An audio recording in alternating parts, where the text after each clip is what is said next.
Alrighty, so depending on when you're watching this video, good morning or good afternoon, and welcome to STA 220.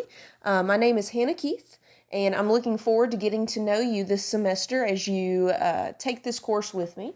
So you may be kind of wondering how the course setup is going to work. So first of all, there will be a video for every unit. I promise that I will do my best to keep those videos short because I remember what it was like to watch videos all the time in college and to be so tired after I got home from work that I would fall asleep watching them. So I will do my best to keep them short, but I will also do my best to make them helpful, and I do think that you will find them beneficial. So hopefully this video will give you a good overview of Unit 1, but it will also maybe answer some questions for you about what we're going to be doing in this class. Okay? So the first thing I want you to think about is what comes to your mind when you think of statistics. So there's a couple different things that come to my mind. So first of all, I guess maybe the more fun one, a lot of people think of gambling or playing your odds, right? Because probability is one topic that we cover in statistics. Some people might think of the economy, right? Because we predict things all the time with the economy. Some people might even think back to when we were in COVID and we saw graphs every time we turned on the news. All of those are different aspects of statistics that we will talk about in this class. So if you want a working definition of statistics, it's the collection of data with the purpose of drawing a conclusion. Okay, and as I just mentioned in some of these examples, you can find statistics everywhere. Businesses use them. We hear them quoted all the time in the middle of football and basketball games, right? Politicians use them in their ads all the time. And so while it's a really good thing for us to know how to calculate statistics on our own, and while we will do that in this class, one of my main goals for you is to be able to read the statistics that someone else gives you and to understand where those came from and what they mean. So there are two different types of statistics that you can see. You will see both of them in this class. One of those is descriptive statistics. That's your first blank there in purple. And descriptive statistics is exactly what it sounds like. It's things that are used to describe. So you could see graphs, right? You could see charts, you could see tables when we're dealing with descriptive statistics, and all of those are different ways of organizing or summarizing information about maybe a group of people, a group of objects, depending on the situation. We'll also talk about inferential statistics in this class. Inferential statistics takes a sample of people and gathers information from a small sample and then uses that to draw conclusions about a larger population. And so here's what I mean by that. A sample, think about like if you go to Sam's Club, right? And you don't want to buy a whole box of their new product, they offer you a small sample, right? So in statistics, what we will do is it's not feasible to ask everyone the same question, but maybe we go to 10% of the population of a town and we ask them questions on a survey. So that 10% is our sample. We then use the information they give us to draw conclusions about probably what everyone else in the entire town is thinking. And that entire town would be our population. Okay? So let me give you an example. Let's say the local electric company wants to know if their customers are satisfied with their service. So they send out 1,000 questionnaires to a randomly selected group of customers. 62% of the customers questioned said they were satisfied with their service. Okay? So let's identify the following. Who is our population? So the population would be everyone. So in this case, the population would be everyone that this electric company services. However, it would take them a long time to get answers for everyone, right? So what do? They decide to take a sample. So while the population is everyone they service, the sample is the 1,000 people who were actually given a questionnaire. Parameter and statistic are the two words that we use to stand for the information that we gather, okay? So parameter is information that we gather from a population. Well, in this scenario, we don't have a a parameter because we didn't go to the entire population of people. However, we do have a statistic. Statistic is information that we gather from a sample. So in this case, our statistic was that 62% of the customers were satisfied. Okay, so something that we will see a lot when we collect data is the use of the word variable. So what is a variable? A variable is a characteristic that varies from one person or thing to another. So for example, one variable could be height, right? Because my height is different than yours. Maybe a variable that we're interested in gathering information about is gender. Maybe we want to see if there's a difference in people's opinions based on their gender. And there are two types of variables that we can look at. One of them is called qualitative, and another one is called quantitative. So qualitative deals with data that is non-numerical. So for example, gender and race, they have no numbers associated with them, right? They are data, and they are useful data that we can gather about a person, but we don't tie a number to those. Another example of qualitative data would be a scale. So let's say I say, think about the last fast food restaurant you went to. How would you rate your service on a scale of 1 to 10? Even though there is a number associated with that, it's not a number that you could add or subtract or multiply. What that number actually means is you're putting that restaurant in a category. You're telling me how good it was, right? Yes or no questions would be considered qualitative, and there are lots of other examples. Quantitative variables, on the other hand, are variables that are tied to a number, so things like height and weight. Okay, they're numbers that I can add and subtract and multiply. And when we look at quantitative variables, we can actually break those down into two different categories. We can have discrete or we can have continuous. Discrete are numbers that can be listed or counted. So, for example, shoe size would be an example of a discrete variable. The number of cards in a deck would be a discrete variable. The years that you've gone to school. A continuous variable is a quantitative variable whose possible values are infinite. And here's what I mean by that. If I ask someone what their weight was, they could say 120 pounds, but they could also say 120.2. Or they could say 120.24, and they could get as accurate with that as they wanted to. So weight is something that they could give me infinitely many different answers to. Therefore, it's continuous because any number is possible. If I said, hey, count these cards in the deck, only whole number answers are possible, so it is discrete. There's not infinitely many answers. So we can gather data in two different ways. So one way is through the use of an observational study. So think about what it means to observe. If I am observing, I am watching, right? So if I'm performing an observational study on a group of people, I'm not going to interact with those people. I'm not going to try to alter their environment in any way. I'm going to watch what they do. I'm going to take notes, and then I'm going to try to draw conclusions from what I observed. On the other hand, an experiment is a situation where we do have control of the environment. So in an experiment, you're going to impose treatments on people or animals or things, and then observe and take measurements about what happens. So here's the big difference. In an observational study, we have no control over what happens. In an experiment, we do. We can decide, maybe we're doing a study on if certain types of music impact grades, right? We can decide what people listen to what types of music, right? We can control their environment. In an observational study, I can't do that. Okay? So observational studies can't give us quite as much information as an experiment does. An observational study can reveal what's called correlation. And correlation just means an association between two things. However, experiments tell us something different. Experiments help us establish causation, meaning they can tell us one thing causes another. Well, why is that? Because there are two things we have to worry about when we collect collect data. So the first thing we have to worry about is something called confounding variables.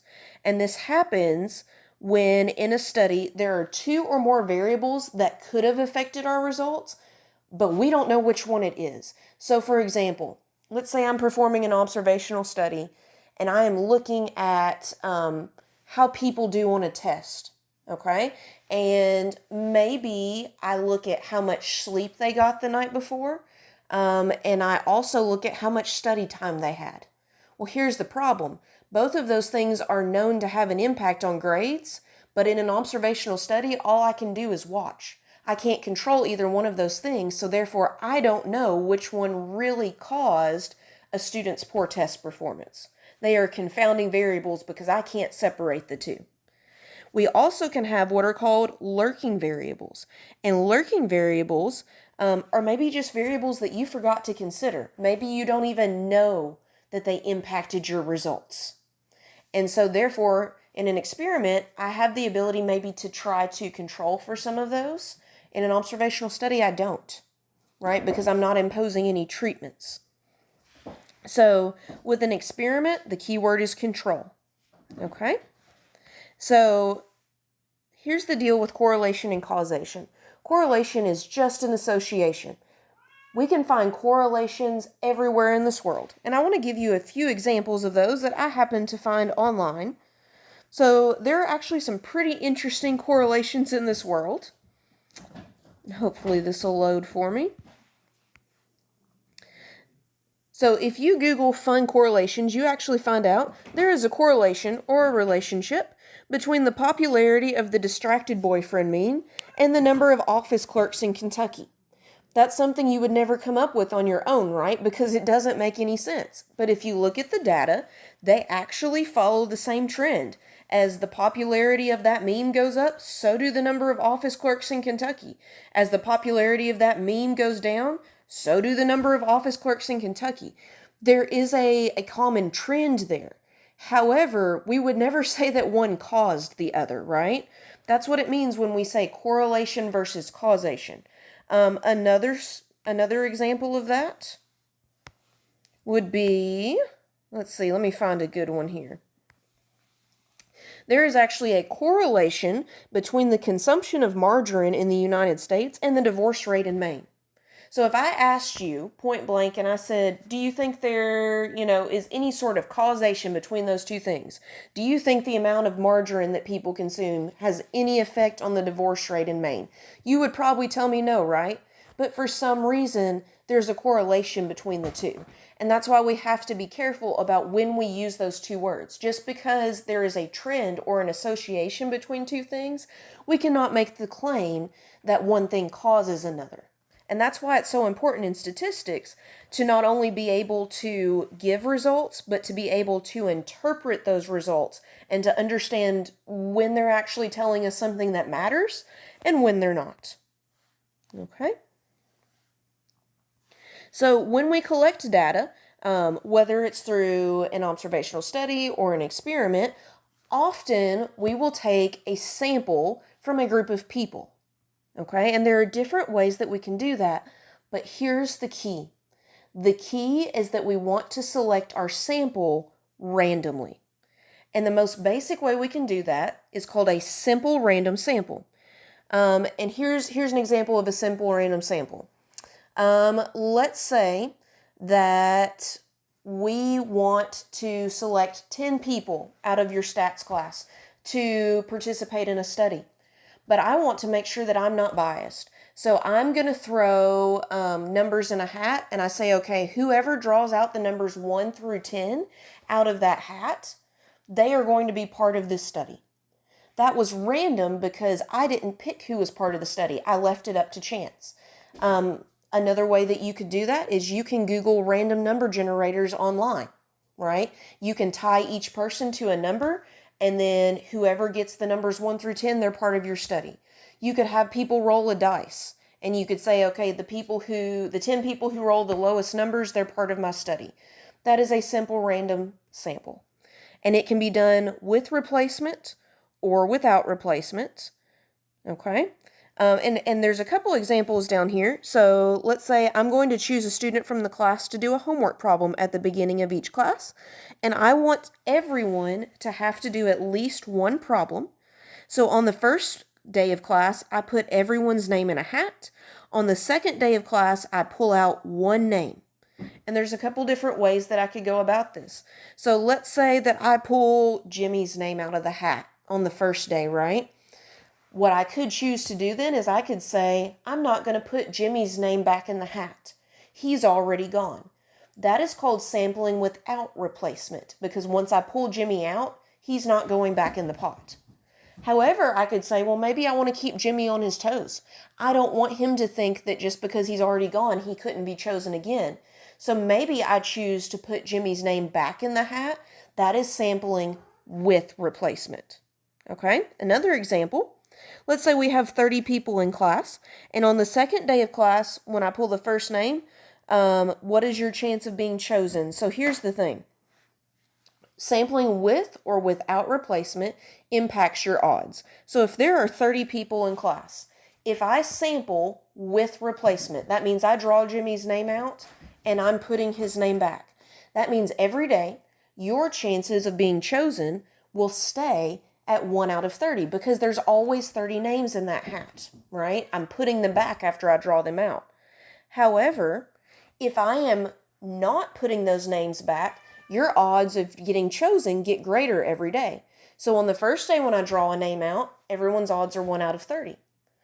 However, when I draw a name out on the second day, because I've removed a name, now the odds have gone up to 1 out of 29. And then I'll pull another name and I'll keep that out. And the next day, the odds will be 1 out of 28. So your odds of being chosen change when it is done without replacement. Okay? So example 3, okay, says going back to example 1, let's say I do put the name back in the hat after it is chosen. What happens to your chance of being chosen then? It would stay the same. Okay, so example 4, we are not going to go over right now, but if you have questions about it, let me know. It's just an example of how to take a simple random sample. You will see that a little bit on your homework, so I'm not overly concerned about that. Okay, so another way that I could take a random sample, instead of just drawing numbers out of a hat or using a random number generator, I could do something called systematic random sampling. And so let me give you a brief definition. Let's say you pick a random number. So you draw one number out of a hat, and that number is 5. What you would do with systematic random sampling is when you draw the number 5, that means maybe you line up every person in your population in alphabetical order, and you say every 5th person is going to be in my survey, right? Or maybe you randomize all the names and you put people randomly into a list. Every 5th person is going to be a part of my survey. So it's systematic because it's not just generating random numbers. You're skipping the same amount of people in your list every single time. So here's an example. A local bank is wanting to see if their customers who have bought a home mortgage were pleased with the service they received. They have a list of the 346 people who used the bank for their home mortgage in the last year. They want to take a sample of 20. How could they do this using systematic random sampling? So they could generate a random number. Maybe they decide they're going to roll some dice. Maybe they decide they're going to draw numbers out of a hat. But let's say the random number that they get is 12. Then that means every 12th person in that list would be a part of their survey until they got up to their desired number of 20. Okay, that's a systematic sample. A simple random sample, which we talked about previously, would be if I throw the numbers 1 through 346 into a hat and I draw out 20 of them, and whatever those 20 are, those people are in my sample. Okay? Cluster sampling is when we divide the population into groups first, then we get a simple random sample of those clusters, and we use all the members of the clusters as the sample. So this would be used in situations, let's say that I don't want to sample individuals.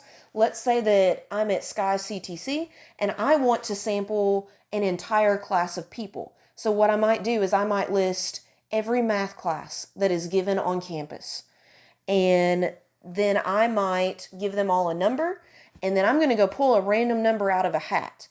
And let's say I pull the number 3, I would look at which class was listed in spot number 3, and every person in that class would take my survey. They would be part of my sample. So cluster sampling is used for sampling an entire group of individuals as opposed to just selecting one person at a time. We can also have stratified random sampling, and that is one that is used primarily to reduce bias. So what we do when we stratify is we divide the population into subpopulations. So what we mean is maybe we split up males and females first, right? So before we ever generate any random numbers, we split our sample into males and females, and then what we want to do is we make sure we get an appropriate number of males and females.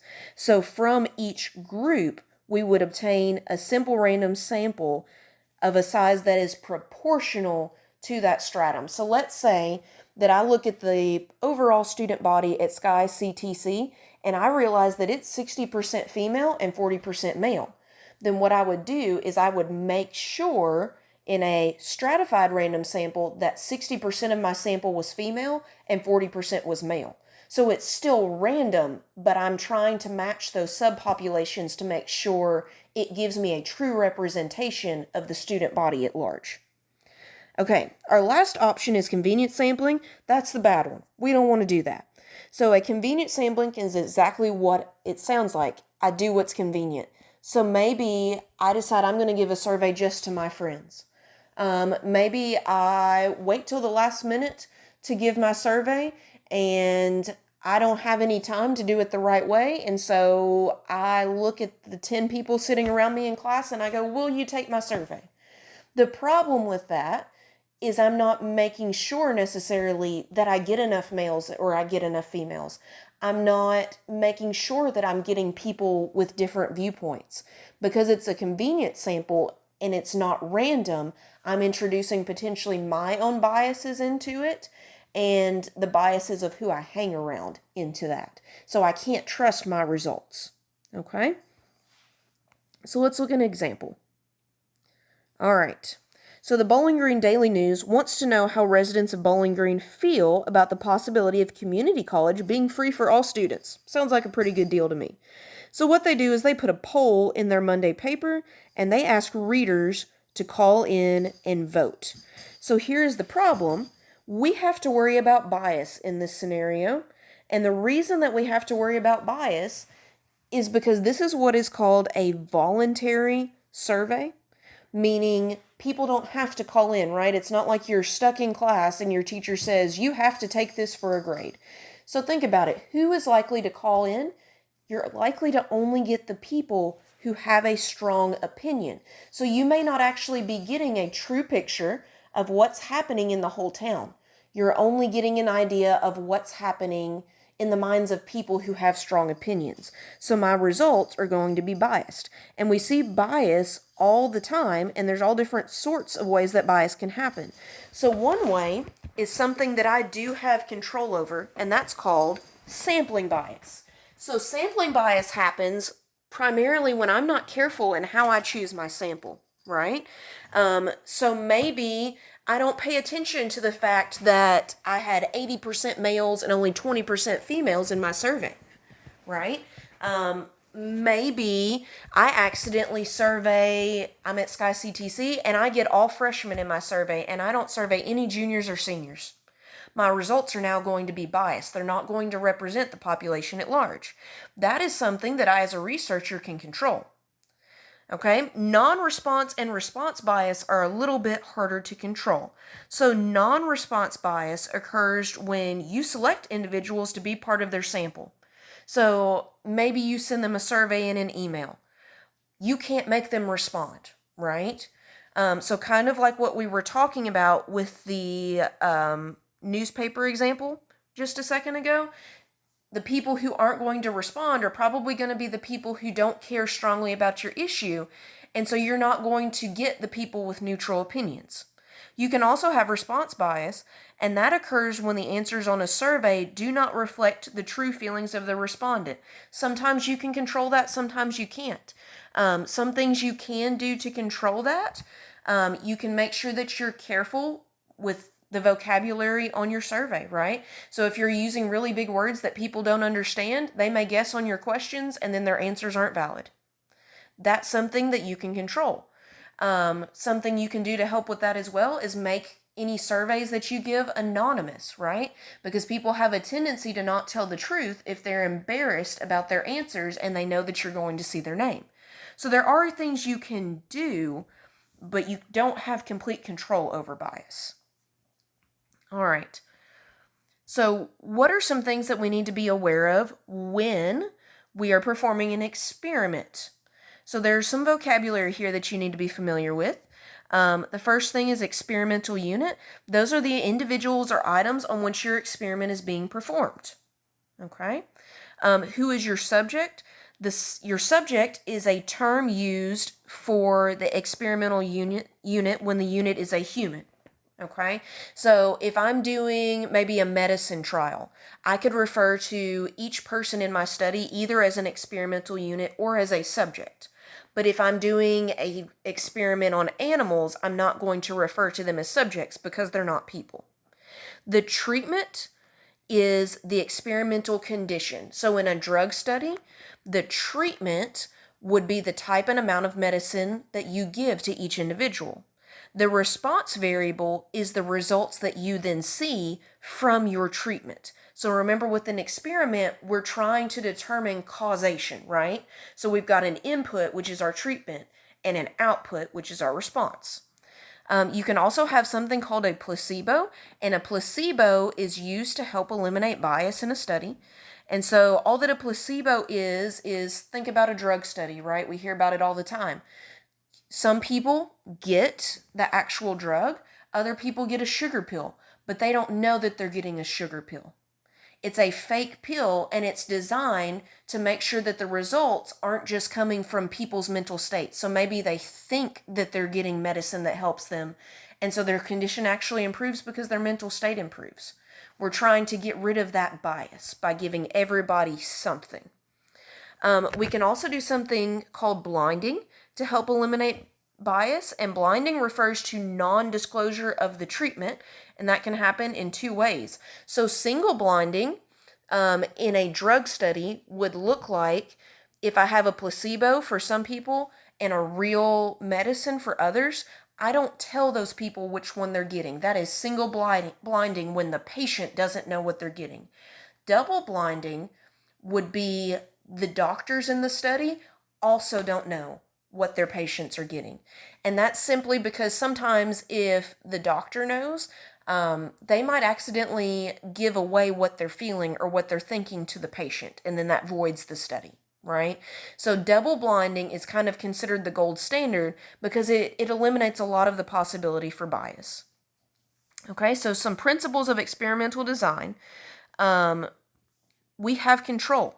So 2 or more treatments should be compared. So one of those treatments could be a placebo, or you could have more than 2 treatments. So maybe with a medicine, you give some people 100 milligrams, you give some people 200 milligrams, and you give some people 0 milligrams. But you have the control over who gets what amount, okay? Another thing that is specific to experiments is randomization. When we are assigning people to a treatment, it needs to be random. If it's not, it is considered to be biased. Okay? The other thing that needs to happen in an experiment is replication. We can't just give 3 people in a study some medicine and then say, oh, well, that was enough. Those 3 people had good results with this medicine, so we're going to assume that everyone else will have the same results. You have to replicate that experiment with many different people before you make the claim that your drug or whatever it is that you're testing is successful. Okay? So let's give an example.